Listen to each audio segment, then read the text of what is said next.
Ito ang GMA Regional TV News.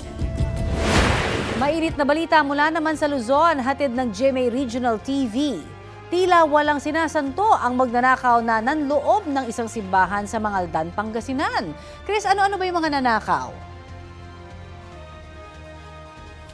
Connie, tinangay ng kawatan ang audio mixer at amplifier na gamit ng simbahan tuwing may misa. Martes na umaga nang madiskubreng nawawala na ang mga naturang gamit sa Beato Juan Martinez de Santo Domingo Pastoral Station sa Barangay Bantayan. Nagamit pa raw yun sa misa noong linggo. Kasalukuyang under construction ng simbahan kaya wala muna itong pintuan at bintana. Blankong pamunuan ng simbahan kung sino ang nasa likod ng panloloob. Umaasa silang maibabalik pa rin ang mga ito bago ang misa sa linggo. Nakikipag-ugnayan na rin ang simbahan sa pulisya para matukoy kung sino ang nasa likod ng pagnanakaw. Inaha naman at nagdulot ng landslide ang malakas na pag-ulan sa ilang lugar sa Luzon. Sa Barangay Irisan sa Baguio City, nahirapan sa pagtawid sa kalsada ang ilang motorista sa tindi ng bahang idinulot ng malakas na ulan na ibinuhos ng localized thunderstorm. Tumulong na ang mga otoridad sa mga stranded sa baha. Humupa ang baha matapos ang mahigit sa 1 oras. Gumuho rin ang lupa sa bahagi ng Katlubong sa Bugyas, Benguet. One-way traffic naman ang ipinatupad sa bahagi ng Barangay Poblasyon sa Bauco Mountain Province dahil sa banta ng landslide. Malakas na ulan din ang naranasan sa ilang lugar sa Camalaniugan, Cagayan dahil sa trough ng low pressure area. Apektado ng pagbaha ang ilang paaralan. Mula naman sa USCOOP, nakaranas din ng ulan at baha sa Orion, Bataan. Ayon sa Pag-asa, habagat ang nagpapaulan sa Bataan. 21 Pinoy mula Israel ang nakataktang umuwi sa Pilipinas ngayong araw ayon sa Overseas Workers Welfare Administration. Kabilang sila sa mga Pinoy na naipit sa gulo sa pagitan ng Israel at Iran. Ayon pa kay OWA Administrator Patricia Kaunan, 25 Pinoy naman ang nakatakdang umuwi sa Sabado. Sabi ni Kaunan, patuloy ang repatriation program ng gobyerno kahit naka-ceasefire ang Israel at Iran. Minomonitor din nila ang sitwasyon ng mga Pinoy sa iba pang lugar sa Middle East. Kita sa CCTV ang lalaki at babaeng yan na nagko-computer. Ang lalaki tila hindi mapalagay. Yun pala, kinukuha na niya ang mga barya mula sa coin box na isa sa mga computer at inilagay yon sa t-shirt na nakapatong sa keyboard. Ayon sa may-ari ng computer shop, mag-ina ang dalawa na kapitbahay niya pala. Hindi na siya nagsumbong sa pulisya at hindi na rin daw makita sa kanilang lugar ang mag-ina. Hulikam ang pagkuha ng isang lalaki sa tip box na naglalaman umano ng 12,000 pesos ng isang coffee shop sa Maynila. Inamin niya ang krimen pero itinangging yon ang halaga ng ninakaw na pera. Balitang hatid ni Jomer Apresto, exclusive. Aakalain mong customer ang lalaking yan na nahagip sa CCTV ng isang coffee shop sa Juan Luna Street sa Binondo, Maynila nitong Martes ng gabi. Maya-maya, makikita sa video na unti-unti niyang ginagalaw ang tip box na nasa counter.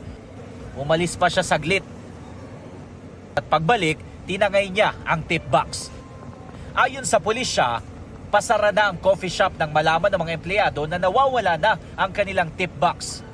Siguro mga 30 minutes saka lang nila napansin kasi ang ano nila is parang after the duty nila, binibigay talaga sa empleyado. So napansin nila during that time, wala na yung tip box na.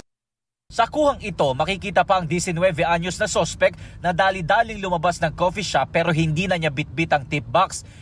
Hindi na nahagip sa CCTV pero sabi ng pulisya, pumasok sa CR ang lalaki at doon umano niya kinuha ang laman ng tip box na abot sa 12,000 pesos at inilagay niya raw ito sa kanyang bag. Nakita rin sa backtracking na sumakay ng e-trike ang suspect. Ayon sa Maysik Police Station, nahuli sa follow-up operation ang suspect sa Elcano Street. Pero hindi na nabawi ang perang ninakaw dahil nagamit na umano ng lalaki sa online gambling. Sa investigasyon ng mga pulis, lulong sa sugal ang suspect at dati na rin siyang nakulong dahil dito. Upon investigation, may mga lugar siya din na pinupuntahan dito. Pag may pera siya, doon siya tumatambay, naglalaro ng online game na yon. So parang yun yung naging drive niya para mag-commit ng ganong violation. Aminado ang suspect sa nagawang krimen pero itinanggi niya na 12,000 pesos ang nakuha niyang pera. Ipinambili niya raw ang pera ng gatas at diaper ng kanyang 2 anak at hindi raw ipinansugal. Wala tawag na po ng pangangailangan Kasi sumayin po lahat-lahat yun, nasa mga 9 o 10 lang po yun, sir. Na-inquest na ang suspect at sinampahan na ng kasong theft. Jomer Apresto nagbabalita para sa GMA Integrated News. Ito ang GMA Regional TV News. Balita sa Visayas at Mindanao mula sa GMA Regional TV. Natagpuang patay sa loob ng kanyang taxi ang isang driver sa Lapu-Lapu, Cebu. Sara, paano daw siya nasawi? Rafi, namatay ang biktima dahil sa pamamaril batay sa nakitang tama ng bala sa kanyang ulo at dibdib. Sa isang CCTV, nakitang dumaan ang taxi habang nakabukas ang kanyang hazard light bago ito nagtungo sa isang bakanteng lote. Hindi raw agad napansin na isang nagtitinda malapit sa lugar na wala ng buhay ang driver hanggang sa lapitan nila ang taxi at nakitang basag ang salamin nito. Hinala ng pulisya, nagpanggap na pasahero ang salarin sa pagpatay sa driver. Wala na rin daw sa sasakyan ang wallet at cellphone ng biktima, pati ang memory card ng dashcam ng taxi. Ayon sa mga taong nasa lugar, may nakita silang lalaking tumakbo palayo mula sa taxi. Kasama ito sa patuloy pang iniimbestigahan ng pulisya. Umakyat sa mahigit 300 ang sumama ang pakiramdam dahil sa nalanghap na masangsang na amoy sa Sibalom, Antique. Sa ulat ng Superradyo Iloilo, naka-red alert na ang Antique Provincial Operations Center para tutukan ang sitwasyon. Noong Martes na ospital ang ilang estudyante sa 2 paaralan matapos mahimatay, sumikip ang dibdib at magsuka dahil nga sa naamoy. Apektado na rin ang ilang residente roon ng mabahong amoy na hindi pa rin tukoy kung saan nanggaling. Nagpapatuloy ang environmental monitoring at toxicology tests sa pangunguna ng Department of Health. Nag-iimbestiga na rin ang DepEd Antique at provincial government. Isa sa ilalim naman sa psychosocial intervention ng mga apektadong mag-aaral at guro. Suspendido muna ang face-to-face classes sa mga naapektuhang paaralan.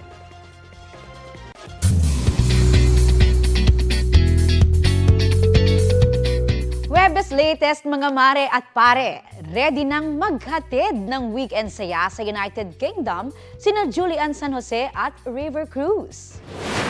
Bumiyahe na kanina ang Kapuso Power couple para sa London Barrio Fiesta 2025 this July 5 and 6. World-class entertainment para sa Global Pinoys ang ihahatid ng Juliver sa Cranford Community College. Makakasama rin sa 2-day event si Asia's multimedia star Alden Richards. Proud media partner sa pagdiriwang ang GMA Pinoy TV, GMA Live TV at GMA News TV. We're just very, very happy and excited to be with our kababayans. Siyempre, bibigyan namin sila ng magandang show and magiging masaya lahat. See you guys. See you there. Talakayin na po natin ang inihaing reklamo ng kampo ng negosyanteng si Charlie Atong Ang laban kay Julie Dondon Patidongan na nagdawit kay Ang bilang isa sa mga mastermind umano sa pagkawala ng mga sabungero. Kausapin natin ng legal counsel ni Ang na si Attorney Lorna Kapunan. Magandang umaga at welcome po sa Balitang Hali. Good morning sa iyo, Connie and Rafi at Balita. Opo, ano po yung basehan at ano yung buod ng inyong reklamo ng kliyente niyo laban kay Julie Dondon na Patidongan? Actually, dalawa ang pinailan, Itong Julie Patidongan at isang Alan Bantiles, na tinatawag na So, 5 ang kaso na final namin. The first is attempted robbery with violence or intimidation against person, Sayon.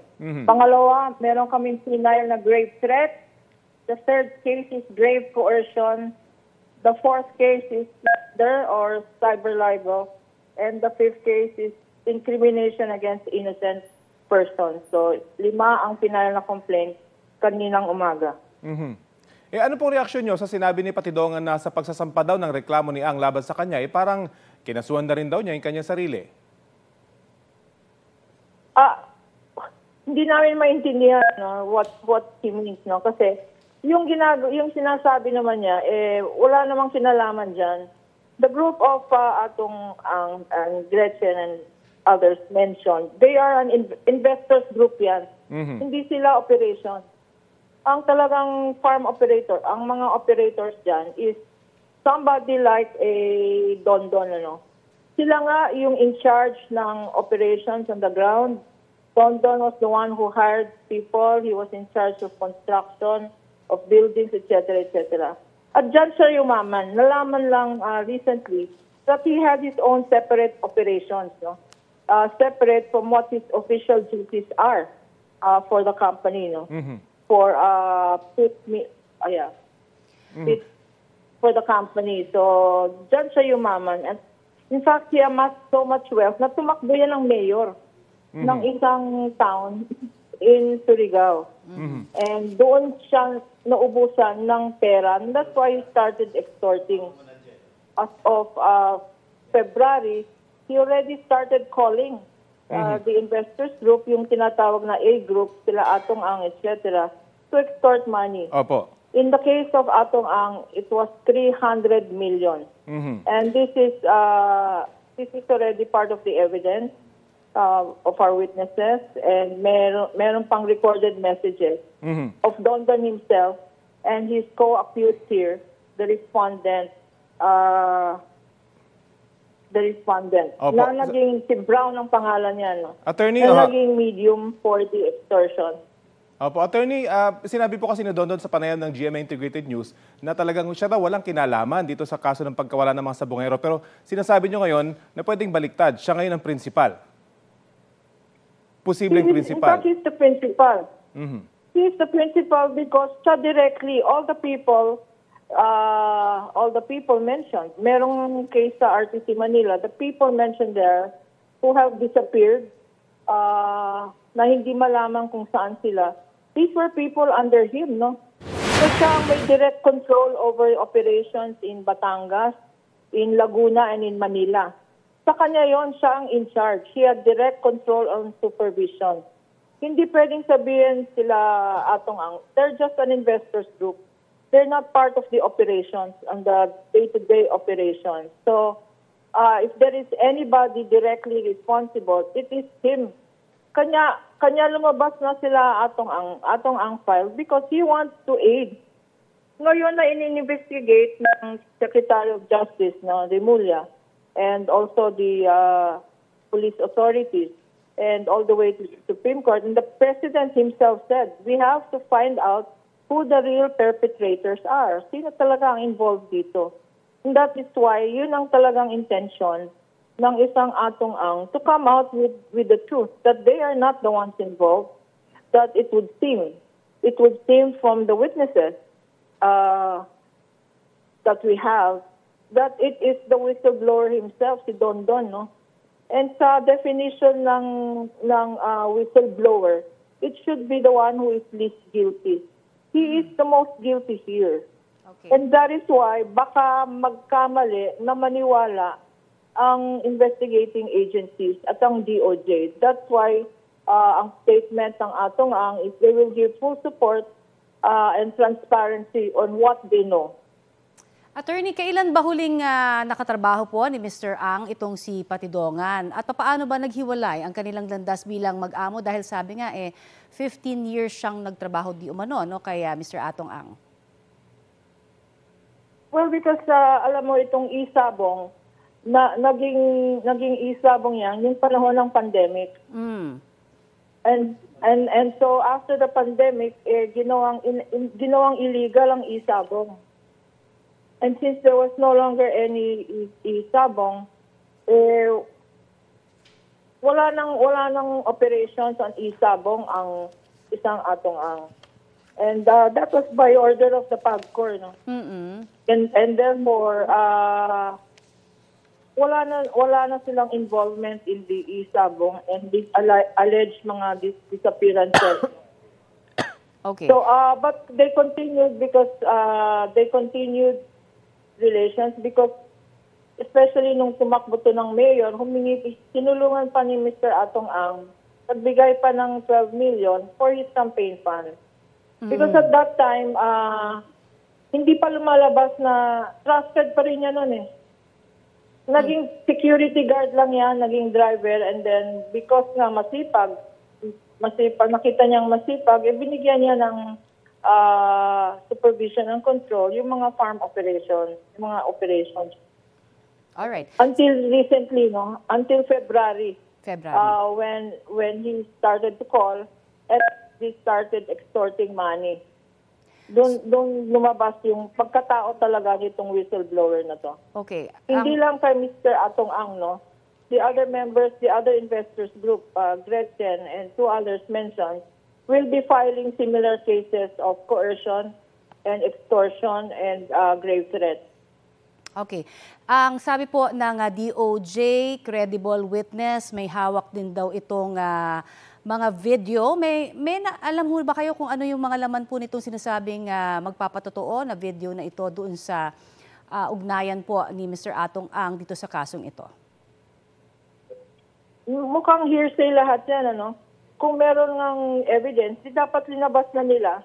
This case has been pending in Manila, RTC Manila, for more than 3-4 years, If there is really convincing evidence, dapat linabas na ng whistleblower na to. Yung alleged video na yan, Okay, sinasabi rin ho ng... On the other hand, Mr. Atong Ang has phone conversations.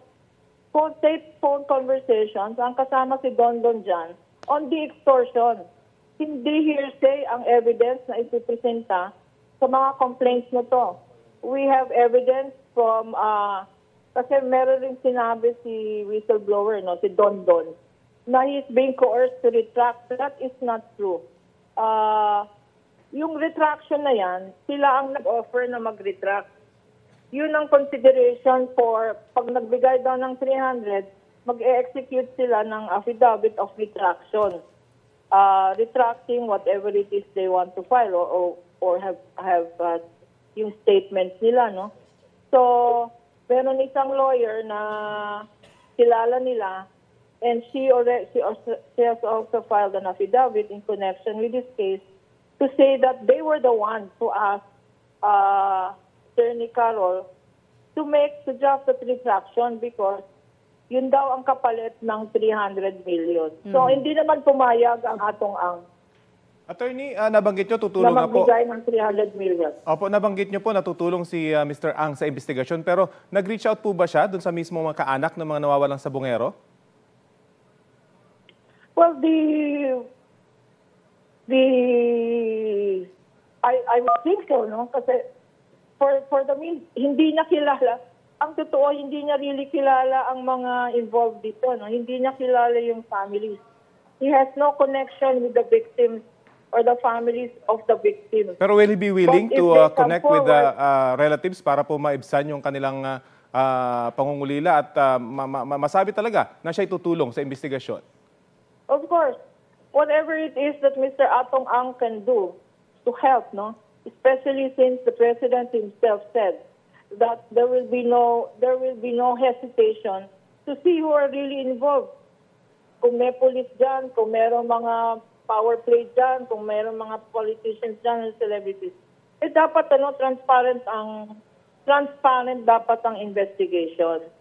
And dapat all evidence must be in, para matapos na, because tama ang presidente, tama naman ang publiko, na this has been pending for so long. And kawawa naman ang mga families of these victims who have disappeared, whose whereabouts are known, na hindi pa makita yung mga dead bodies nila. So, full cooperation po ang panig ng Atong Ang with the investigation. Well, tututukan po natin ang balitang ito. Maraming salamat po sa oras na binahagi nyo sa Balitang Hali. Thank you sa inyo at sa Balitang Tanghali. Mabuhay po kayo. Salamat po si Attorney Lorna Kapunan. Susubukan pa naming kuhanan ng bagong reaksyon si Patidongan, pati ang isa pang inireklamo ni Ang na nabanggit po ni Attorney Kapunan na si Alan Bantiles.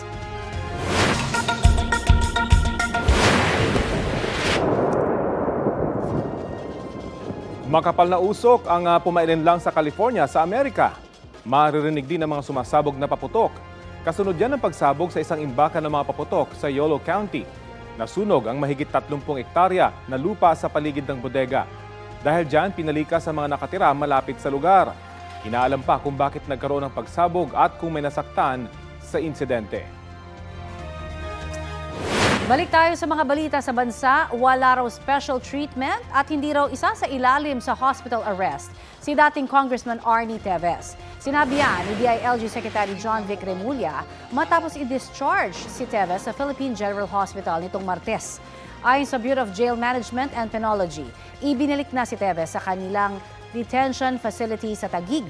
Patuloy raw nilang imomonitor ang kalagayan ni Teves na sumailalim sa appendectomy o pagtatanggal ng appendix noong June 18. Ito na ang mabibilis na balita. Sumiklab ang sunog sa isang auto shop sa Marikina kaninang madaling araw. Itinaas ang sunog sa Barangay Santo Niño sa unang alarma kaya 16 na fire trucks ng BFP at fire volunteers ang rumisponde sa sunog. Ayon sa may-ari, umabot sa 10 milyong piso ang halaga ng mga napinsalang local at imported car accessories. Humigit kumulang 30,000 piso naman ang halaga ng pinsala sa estruktura ayon sa BFP. Napula ang sunog bago mag-alas 3 ng madaling araw.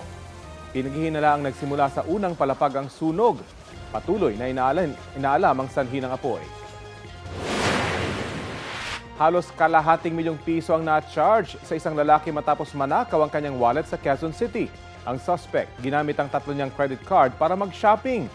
Sa kuha ng CCTV, nakita pa ang suspect na bumili ng mga cellphone sa ilang gadget store, mga alahas at gamot. Napablock na ang mga credit card at itinutugma na ng pulisya ang mga kuha sa CCTV sa oras at petsa ng purchases sa mga credit card accounts. Payo ng mga otoridad, kapag nawalan ng credit card ay agad itong i-report sa inyong bangko. Abala sa pagbablog ang 15 anyos na babaeng yan sa loob ng kanilang bahay sa Barangay Tangub sa Bacolod City. Maya-maya, hinila niya ang isang kuting, kumuha ng kutsilyo at saka inihagis ang kuting sa labas ng bahay. Ang video ay kinaalarma ng ilang netizens. Ayon sa pamunuan ng barangay, kinausap na nila ang dalagita kasama ang kanyang pamilya na bawal manakit ng hayop. Paliwanag ng dalagita, kinalmot siya ng kuting kaya niya yon ginantihan. Humingi na siya ng paumanhin sa kanyang nagawa. Sinagip naman ng isang animal welfare group ang sugatang kuting. Update naman tayo sa lagay ng panahon ngayong inuulan ang ilang bahagi po ng ating bansa, kabilang na dito sa Metro Manila. Kausapin po natin si Pag-asa Assistant Weather Services Chief Chris Perez. Magandang umaga at welcome po sa Balitang Hali. Magandang umaga, Ms. Connie, at sa lahat po na ating mga taga-subaybay. Ano po ba ang dahilan ng pabugso-bugsong pag-ulan na naranasan sa ilang bahagi po ng Metro Manila at ilang probinsya? Sa ngayon po, yung mga nabanggit nating lugar, including Metro Manila, apektado ng habagat or yung southwest monsoon. Inaasahan po natin yung mga pag-ulan na magiging madalas all throughout the day, although may mga breaks naman in between. Pero yun nga, andyan pa rin yung dahil sa mga pag-ulan, yung mga posibleng banta ng mga pagbaha, lalo na sa mga low-lying areas at pagguho ng lupa, lalong-lalo po sa mga lugar na malapit po sa, or sa mga komunidad na malapit sa paanan ng mga bundok. I see. At ilang LPA ba ang binabantayan po natin sa mga sandaling ito? Ms. Connie, bali isa pa rin po no, yung binabantayan natin itong mga nagdaang araw. Nasa may bandang coastal waters na ng Kalayaan, Cagayan. At bagamat may medium chance na maging bagyo ito, ibig sabihin ay hindi na naman natin nasa na within 24 hours ay magiging bagyo. Nandiyan pa rin yung possibility na pwede itong mag-isang bagyo possibly in the next 48 hours. At dito sa may bandang dulong Hilagang Luzon, kaya yung mga kababayan po natin dyan sa Northern Luzon area ay dapat patuloy din ang pag-monitor na update natin regarding the low pressure area po. May kinalaman ba yung bagyo sa labas ng PAR sa nangyayari pong mga pag-uulan din ngayon? Well, sa ngayon po, napakalayo nitong bagyo na nasa labas ng PAR. Yung talagang direktang nakaka-apekto sa ating bansa, in particular sa mga Northern Luzon area, itong low pressure na binabantayan natin, habang yung habagat naman sa mga lalawigan sa western areas of Luzon, kasama na nga dyan ang Metro Manila. Para makapaghanda na ho yung ating mga kababayan, saan ba yung direksyon na tinatahak po nitong LPA at ano-ano yung mga lugar na inaasahan pa nating uulanin? Sa ngayon na nakikita natin, dahan-dahan itong kikilos patungo nga dito sa may bandang dulong Hilagang Luzon or dito sa may bandang Batanes sa Babuyan Island area. At sa mga susunod na araw, kapag nag-develop ito na tuloy na mag-isang bagyo, ay inaasahan naman natin na dahan-dahan kikilos ng pan-northeast. Pero dun sa mabagal na pagkinis ito sa Northern Luzon area nga or papalapit sa extreme Northern Luzon area, inaasahan nga natin yung patuloy ng pag-uulan. Kaya't may banta rin po ng mga pagbaha at pag-uho ng lupa dyan sa Northern Luzon area. Pa-weekend na ho, ano ho ba ang tsansa na magkaroon pa ng bagyo kaya sa mga susunod na oras o araw? Well, ang nakikita po natin, itong binabantayan nating low pressure ay posible nga maging bagyo ngayong darating na weekend at makapekto sa dulong Hilagang Luzon. So, maulang weekend po ang aasahan natin, sir? Tama po, hindi lamang dito sa apektado ng low pressure, no, kundi maging dito sa Metro Manila at saka yung mga lalawigan sa western section ng Luzon dahil naman po sa habagat. Maraming salamat po sa inyong update sa amin. Yan naman po si Pag-asa Assistant Weather Services Chief Chris Perez.